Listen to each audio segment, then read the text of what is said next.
आज कैबिनेट की है।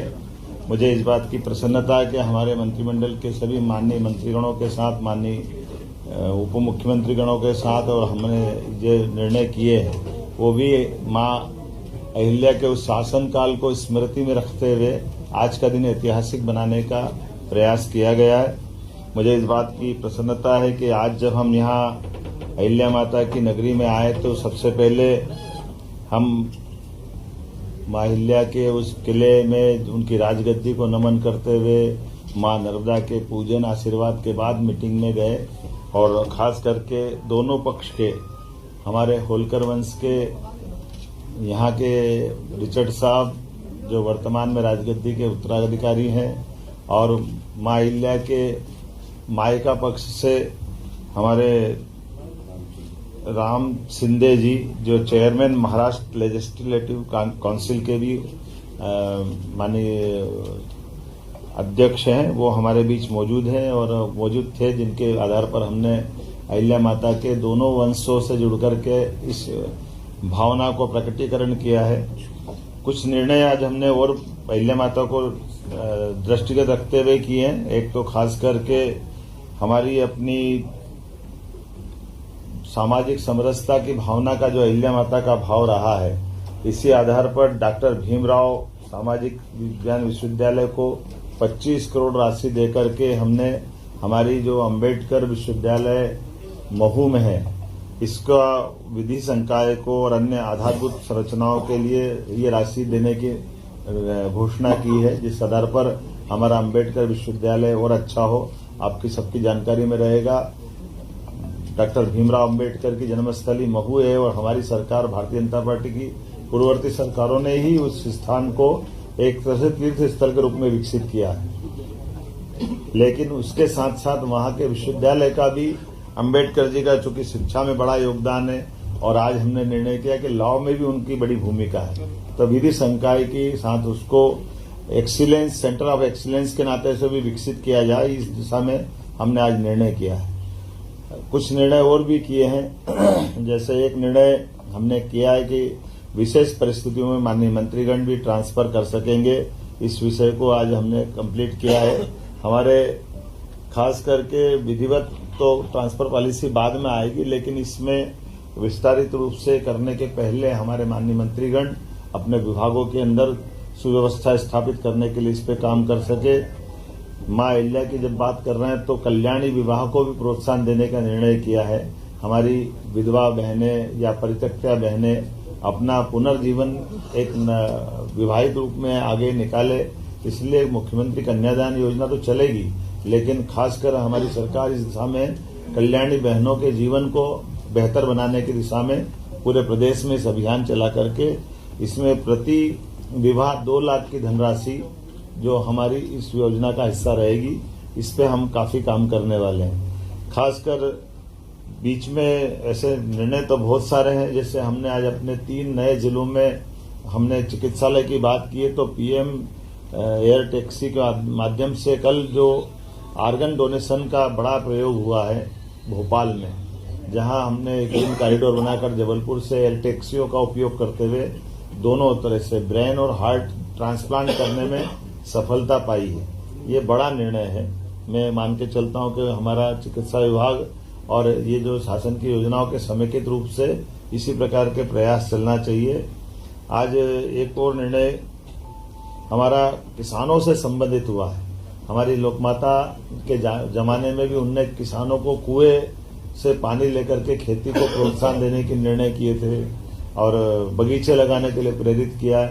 हमारी सरकार ने भी निर्णय किया कि हमारे अपने किसान जो अस्थायी विद्युत पंप भी हम पे निर्भर रहते हैं, ऐसे लगभग 2 लाख किसानों को 3 हार्स पावर से लगा करके 7.5 हार्स पावर तक 10% की राशि वो देंगे, तो उसको पूरा पंप हमारी तरफ से दिया जाएगा। एक तरह से बिजली फ्री हो जाएगी। ये बहुत बड़ा निर्णय है, जिसके आधार पर किसानों को अपने लिए खुद के सोलर पंप के माध्यम से उनको बिजली की उपलब्धता उनके आत्मनिर्भर बनाएगी। जो किसान या अन्नदाता ऊर्जादाता बने, इस भाव के आधार पर आगे जाकर के हम अपने 30 लाख बाकी स्थायी कनेक्शन वाले हैं उनको भी पॉलिसी बना के आगे की समय डिक्लेयर करेंगे। लेकिन अभी अस्थायी पंप धारकों को ये बड़ी मदद देने का आज निर्णय किया है।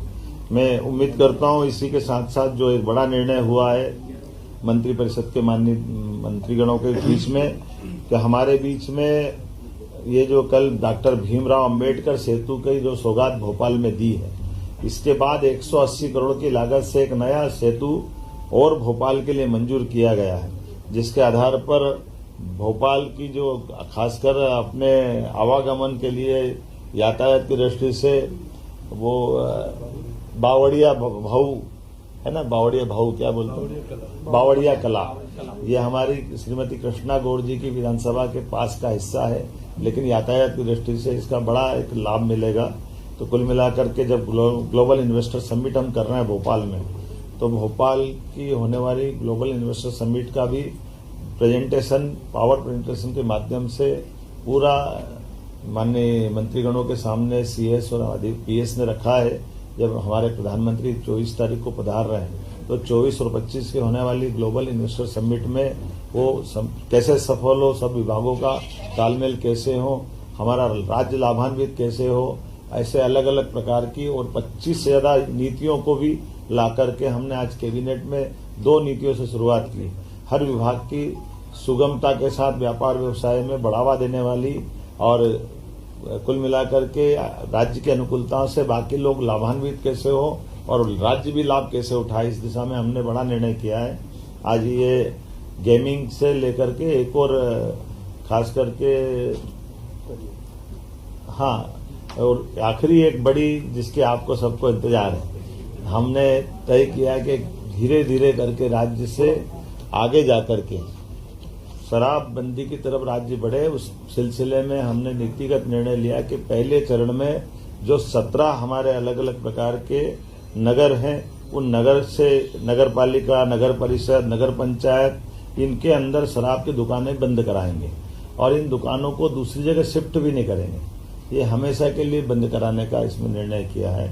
इसमें 17 धार्मिक नगरों में से 1 नगर निगम है, 6 नगर पालिका है, 6 नगर परिषद है, 6 ग्राम पंचायत है। और ये जैसे उज्जैन नगर निगम संपूर्णतः शराब की दुकानों से बंदी रहेगी। दतिया नगर पालिका, यहाँ भी यही पूरी शराब बंदी रहेगी। पन्ना ये भी नगर पालिका है, नगर पालिका क्षेत्र में शराब की दुकानें बंद रहेगी। मंडला नगर पालिका, मुल्ताई नगर पालिका, मंदसौर पशुपतिनाथ की नगरी, ये भी इसी प्रकार से इनके साथ बंद रहेगी। मैहर की माताजी का नगर पालिका क्षेत्र ये शराब की दुकान से प्रतिबंधित रहेगा। ओंकारेश्वर की नगर परिषद, महेश्वर की नगर परिषद, मंडलेश्वर की नगर परिषद, ओरछा और चित्रकूट की नगर परिषद और अमरकंटक, खास करके चित्रकूट और अमरकंटक हम सब ध्यान दें इस मामले में। ये हमारी धार्मिक आस्था के वैसे सभी केंद्र हैं, ये सभी नगर परिषदों में हमने शराब की इसी नीति के आधार पर दुकानें बंद करने का निर्णय किया है। हमारी नगर परिषद के बाद ग्राम पंचायत सलकनपुर, जहाँ सलकनपुर माता का मंदिर है, इस पंचायत से भी शराब की दुकानें बंद कराएंगे।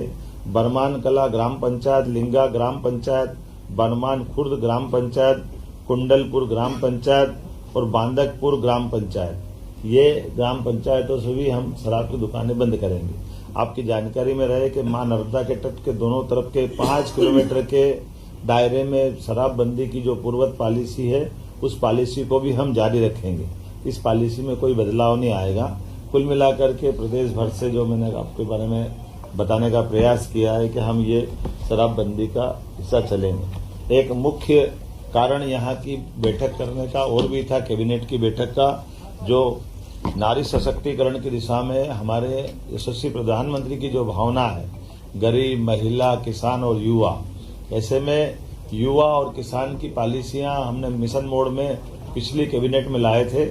आज ये नारी सशक्तिकरण की दिशा में हमारे कैबिनेट का पहला ही एजेंडा था, जब हम अपनी बहनों की जिंदगी में बेहतर से बेहतर सरकार क्या मदद कर सकती है और स्त्री सशक्तिकरण का ये सबसे सक्षम उदाहरण राज्य बने, इस दिशा में हमने आज खासकर महिलाओं की सामाजिक आर्थिक विकास के उद्देश्य के लिए विमेन लीड डेवलपमेंट प्रयास के आधार पर हमने ये पूरा योजना बनाई है, जिसमें शिक्षा, स्वास्थ्य, पोषण, आर्थिक विकास और सुरक्षा, साथ ही साथ महिलाओं और बालिकाओं की विभिन्न सरकारी सेवाओं में पहुंच निश्चित हो, महिलाओं के आर्थिक स्वावलंबन, समाज में आर्थिक भागीदारी बढ़ाने के एकीकृत प्रयास करना, समाज में महिला और बालिका की सकारात्मक व्यवहार हेतु परिवर्तन, पुरुष संवेदनशीलता बढ़ाना, ये ऐसे कई प्रकार के कामों के साथ हमने मिशन मोड पे चलने का प्रयास किया है, जिसमें मिशन के प्रमुख लक्ष्य में जन्म के समय लिंगानुपात 5 अंक प्रति हजार की वृद्धि में वृद्धि करना,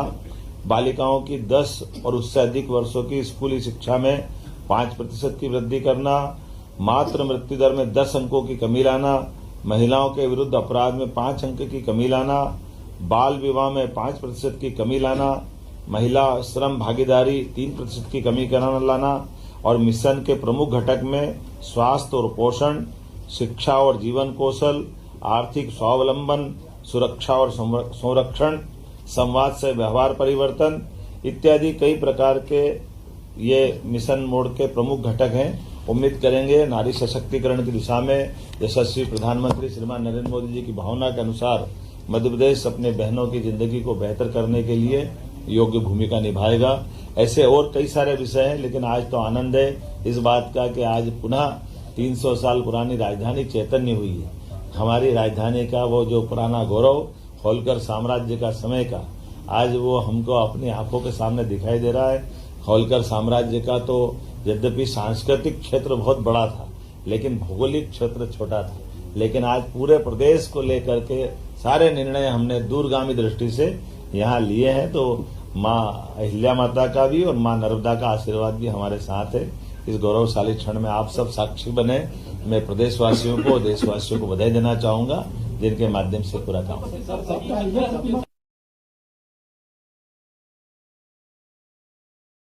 दुकानें बंद कर दी ना, दुकान जब मिलेगी नहीं तो कहां से पिएगा।